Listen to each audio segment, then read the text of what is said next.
This week on Motor Mania, it's time for the customs. Some are classical, a few are radical, but all are rocking the house at the O'Reilly Auto Expo. Thank you. Thank you very much.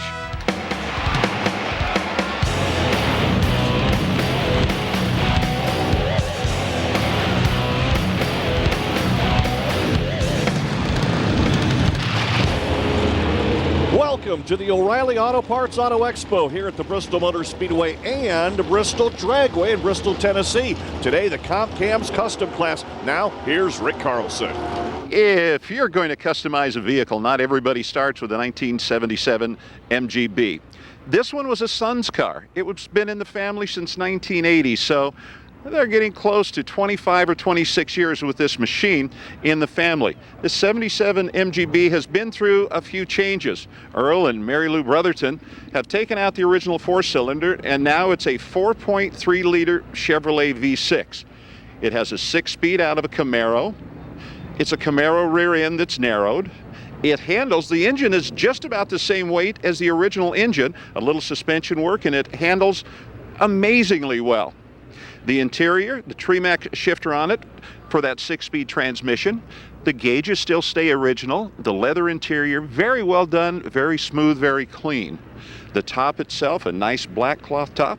And the back glass now is a glass, not plastic, back glass. You've got re-chromed so you can put all your luggage on the trunk, because when you look in the trunk, as neat and clean as it is, there just isn't a heck of a lot of room. So that's what you do, because this is a traveler. They get to drive this. They have fun with this. So the Brothertons have spent 25 years with this machine. It's gone through the family members. We asked, well, how much do you have in it? What do you have to insure this for? They've insured this for over $55,000. Is that its true worth? Who knows? But it's worth much more because it's really a part of the family. Boy, oh boy, does this baby bring back some memories to me. I had two of them. I had a GMC Carryall and I had a Chevy Suburban. It was a vehicle that the drag racers loved in the early 60s because it was reliable, it was comfortable to drive, it had a nice big bench seat in the front with at least 4 could sit across in those days, and the rest of it could haul the engine parts and all the pieces. But not this one. This one is real nice. It's got a lot of work done to it. You can see it's got a leather interior inside. It's got the tilt wheel. All the dash has been changed, and it's a beautiful orange paint. Look under the hood. You'll see that it's got a Chevy 350 in here, and it's got air conditioning. Really drops in here nice. Now, you could have ordered these trucks with the V8 in these days, and a lot of people did. Now, if it was a GMC, it would have had a V6. Of course, that wasn't as powerful as the small block V8, but it got you down the road all right. I really didn't mind either one. Both trucks were real good for me. And I have to tell you something about these trucks. We had a real bad accident in Savannah, Georgia, 1961. And Connie Swingle and I was in the truck, and I was trapped behind the wheel because it went down in a 30-foot canal, and the seat came off the mounts, and the engine hit it and trapped me. Swingle got me loose by going under the water as the water was coming right up to my neck, and we escaped out the back window. But we wouldn't have escaped in this one because this is a solid window. These trucks came with either a sliding window or a solid window. We didn't know the difference. We just happened to have one with a sliding window, and that's why I'm here today. The O'Reilly Auto Expo, well, that's what it's called, but the way you look as we go down the aisle, this would be all Monte Carlos. We go through here from a brown one to blue, different color blue, and the darker blue, this is our long-distance driver right here. And let's talk to John and Sandy about their machine. How long have you had it? This one here, we've only had a year. It replaced one that we had for 20 years. So you're Monte Carlo people, right? Yes. Yes, we are. What makes you like the Monte Carlo over some of the other styles? It's just a nice looking muscle car. It's got a good ride. You don't find very many of them around anymore. What have you done to this one to customize it for you? Engine and everything else is stock. What we did do is a different paint job. We've had it pinstriped out, and on the trunk we've got an airbrushing of Elvis the King. Is this your driver? Yes, we drove it 800 miles down here today. We're loving it. This is the farthest we ever come to a car show, and we'll never miss them again down here. Whose car is it, Sandy? Is it John's or yours? Mine. It says Sandy's Monty on it. Says that, but you let him drive so you get to ride a lot? Yes. Yes. Do you have more steps that you're going to do as you complete it, or is it about where you want it now? Well, we want to get the engine compartment all detailed out and probably do a little something yet with the engine to fix it up more. In 1970, General Motors decided they'd take their Chevrolet Chevelle, but they'd add a little bit of luxury to go with that performance package, and they came out with the Monte Carlo. Quite popular, as you can see here, the 70 through 72 Monte Carlo. A little bit bigger on the outside, a little larger on the inside, a little more luxury. Under the hood, this is the basic 350 Chevy. This one with the 2-barrel, mileage is pretty darn good. Bucket seats, console shifter, very comfortable. Tilt steering wheel, all the wood grain interior. Chevrolet did a good job of designing the interior, and John and Sandy have cleaned it up and made it their own. They're custom paint with pinstriping, and we get to the back and it really says Sandy's Monty, and it's Blue Moon. It's a tribute to the King, Elvis, and as a matter of fact, there's Elvis right there. And right now, Elvis has left the building. The O'Reilly Auto Expo and Motor Mania brought to you by O'Reilly Auto Parts, home of the professional parts people. By Summit Racing Equipment, the world's speed shop. And by Hallmark. Hallmark, built strong for the way you work and play. We're here at a 70 Monte Carlo, but we're going to have to ask some questions because when you look at this Monte Carlo, there weren't a lot, probably no convertibles built. Were there, Pete? Not that I know of. There's rumor of a couple, but there are about 50 in the country. This one then didn't start life as a convertible. It took about 3 years, but in the winters in Minnesota, we got plenty of time. Okay. Power plant. Did it start off as a small block? Because I know we've got, well, a big block in there. It was a 402. It's a stock 402 car. Okay, and what's in it now? It's a 60 over 454, which is a 468 cubic inch. Okay. We take a look at it. It doesn't look like it's got the stock stance. Have you done something to the suspension?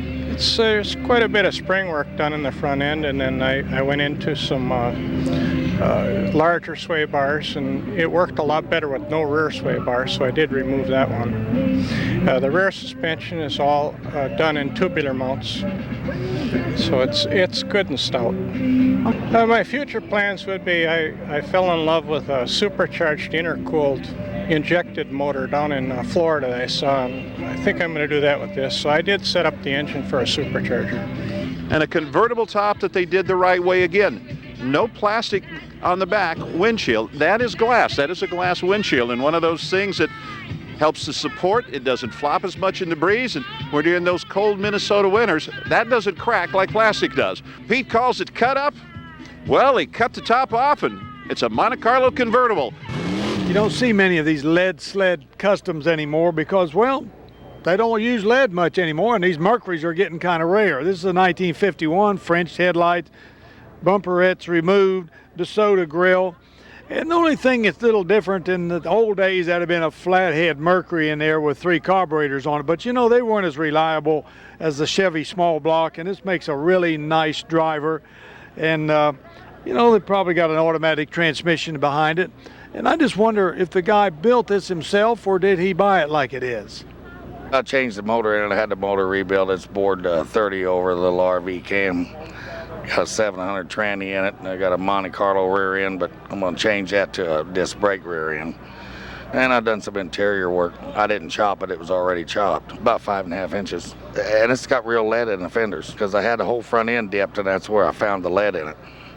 Well, that means it was done probably a long time ago because lead was the way it was done in the old days. Well, the last time this car was licensed was in 1958 in Terre Haute.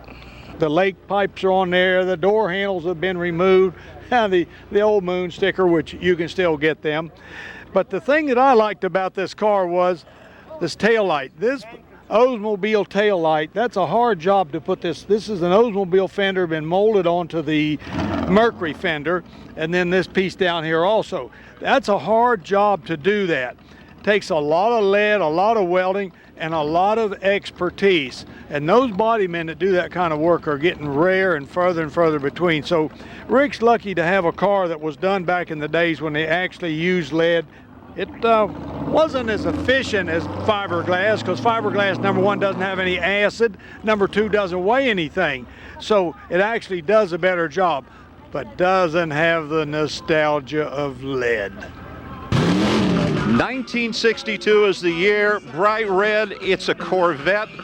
It looks pretty much stock from the front, from the exterior, but when we talk to Hubert Wright, Hubert, it's not as stock as it looks on the outside.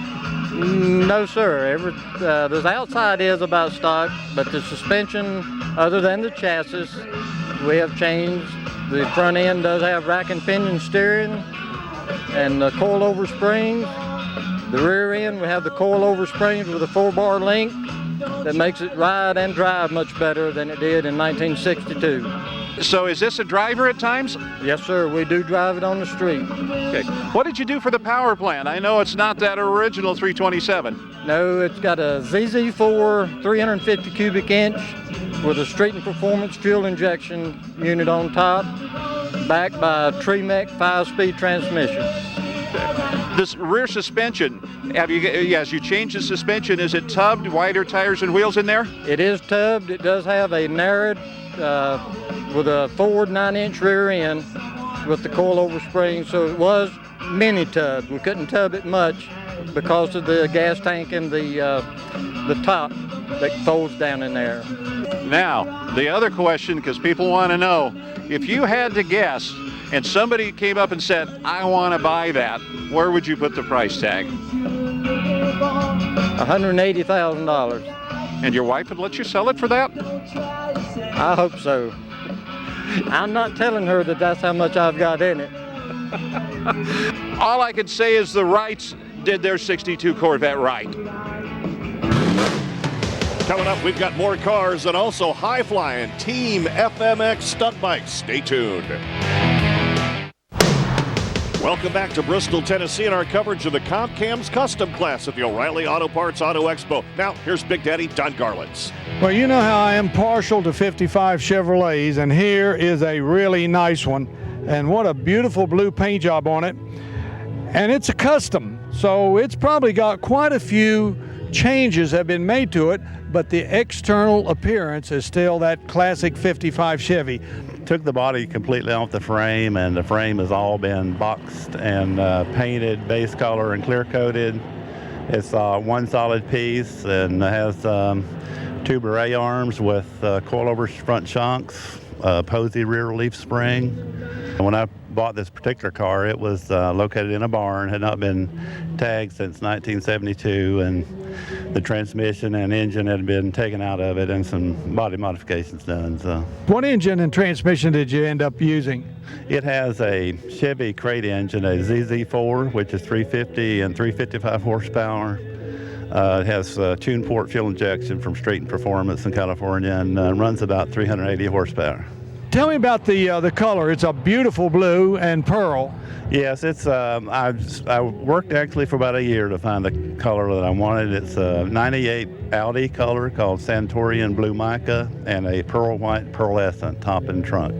I've always loved the 55 Chevrolet. It's always been my first choice, and when I got the opportunity to build one, I actually looked for 2 years to find the correct car that I wanted to do, and that's what I wound up with. Well, not only did CW pick a nice engine, he certainly chromed it all up nice too. Everything under the hood is chrome plated, got an aluminum radiator, all the little things you know that that 55 Chevy was lacking back in those days. CW has made sure that it's on this one. We get to the interior. That is really some plush upholstery. This is all leather. It's all color coordinated. The dash is still basically that 55 Chevy look, but he's got an aftermarket dash which gives you more instrumentation and also the tack.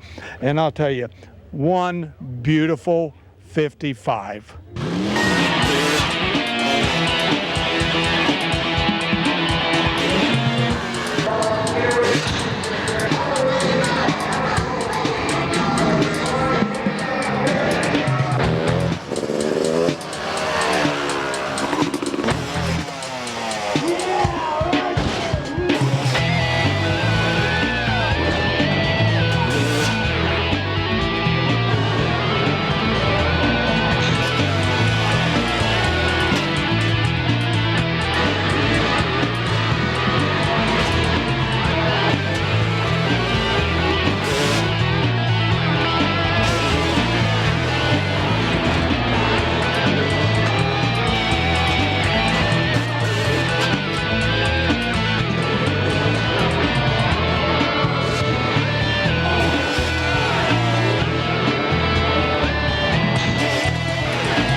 You know, 1956 Chevys, in my opinion, were one of the most underrated cars that they built. In my opinion, it was just as nice as the 55 or the 57. It had beautiful grills and chrome. Everything was very well proportioned. And then you find one that's a two-door wagon. It is really unusual. They call it a two-door handyman. It's a two-door wagon. Don't see many of them at all.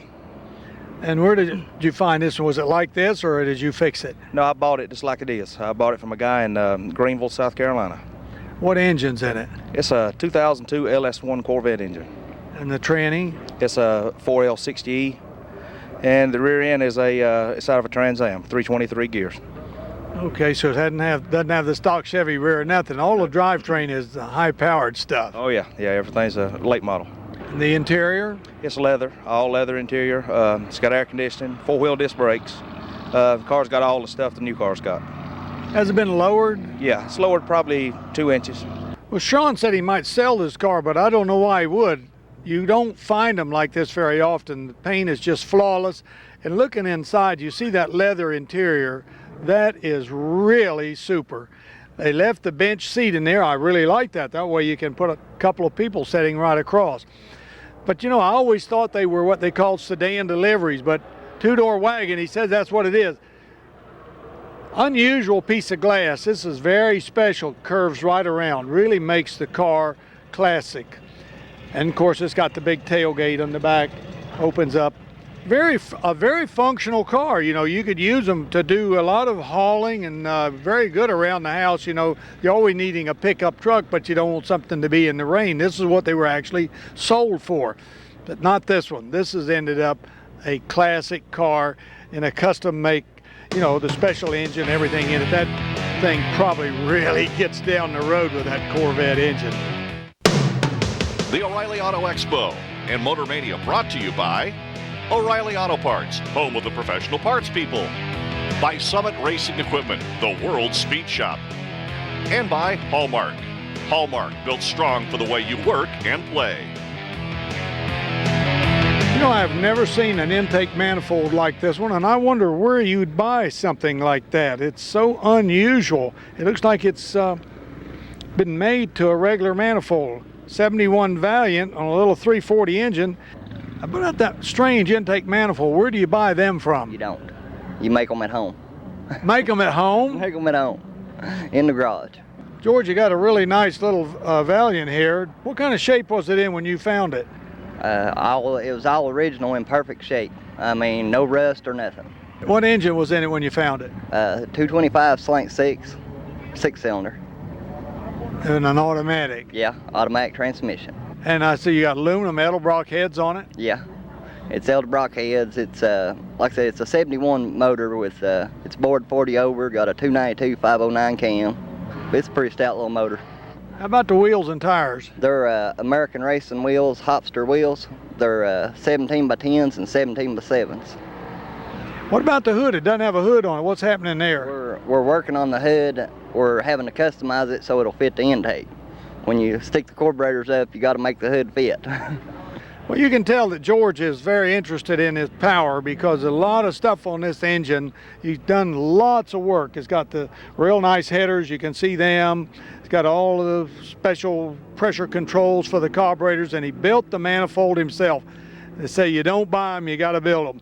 It got MSD ignition on it, Edelbrock carbs, and it got Edelbrock aluminum heads on this thing. And of course the aluminum water pump, aluminum radiator. I mean, George has went to great extent to make this car really trick. Of course, the car is extremely clean, looks real good with the great big wheels. That makes it nice. And I noticed, I look in the trunk, he hasn't forgot the sound system. So he's got a nice driver and he's got some sound to go with it. The O'Reilly Auto Expo would not be complete unless we showed off a shoebox, a 55 Chevrolet. This one, well, the body is straight. It's got custom paint on it, but everything else has really been tricked out. This machine is gorgeous from front to back. We start under the hood. We have our small block Chevrolet. That's not unique, but if you look, you see almost no wires. You see the distributor cap, there's wires coming out of there. But that's about all. Everything else is hidden. It's chromed, it's polished. It even has vintage air, an aftermarket aluminum radiator. They've taken the comfort levels up front to something that wasn't available in 1955. One other thing that's unique, instead of that antenna sticking up through a fender, right here in front of the transmission cooler, there's a radio antenna. It's as hidden as you can find. Suspension has been changed. It's a little bit lower than what it was. You can tell it's a 210 because it's a post car and it has this chrome trim. Interior, well, it still has a factory appearing bench seat, but you look at the steering column. It's a tilt column, custom steering wheel. The gauges still are in the stock location, but they're custom aftermarket gauges. A factory, well, factory look-alike, AM/FM CD stereo system and air conditioning. We talked about chrome and straight, and look at this bumper. How smooth is the trunk of that car? Well, we're using it as a mirror. When you're going to find a 55 Chevy 210, you're not going to find a nicer one than this here at the O'Reilly Auto Expo or anywhere you go. Winner of the custom car class, Mr. Hubert Wright's 1962 Corvette. Did you do that Corvette yourself? I paid for it. That's the same as. And designed it, and I had to get a lot of help from different people. To obtain a copy of this program, simply log on to masterstv.com.